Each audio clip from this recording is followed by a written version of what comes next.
És temps de fred, estem davant d'època de virus, de grips. Helena, com ens podem protegir davant d'aquestes onades de fred?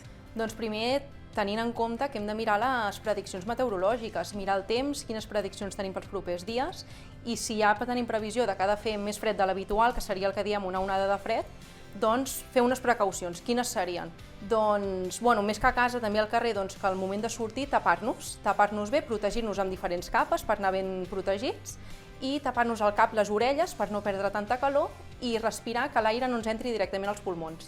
No posar una bufanda, algun mocador, el que tinguem a l'abast. Per tant, semblen obvietats, no? Anar per la vorera on toca el sol o tapar-se una mica una bufanda, però això pot evitar, no?, agafar alguna malaltia. Són obvietats, però s'han de tenir molt en compte, i de vegades dius, no passa res, un moment, però en aquestes estones de sortir són els moments de risc per tota la població.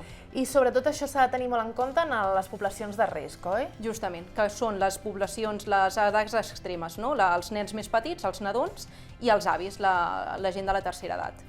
Perquè, clar, per ells potser és molt més complicat, no?, superar una malaltia, un refredat o una grip. Justament. Si l'agafen, les malalties els hi poden tardar més, a part de malalties que poden tenir comorbiditats ja prèvies, és més complicat de curar. I hem parlat de com protegir-nos davant d'una onada de fred, però per protegir-nos dels virus, s'ha de fer el mateix o hi ha altres precaucions que podem tenir?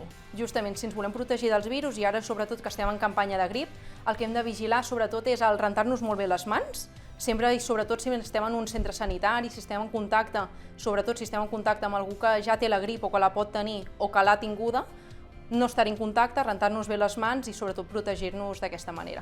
I a més, tornar a recordar que les poblacions de risc s'han de vacunar, oi? Justament, sí. Ja la campanya de vacunació de grip ja va començar a la tardor del 2019 i s'ha de mantenir fins que acaba el període de grip. S'ha de vacunar la gent de risc, que són la gent més major de 65 anys, les embarassades, personal sanitari que està treballant, i altres malalties que puguin haver-hi, però aquesta gent s'ha de vacunar per prevenir ja sobretot la grip.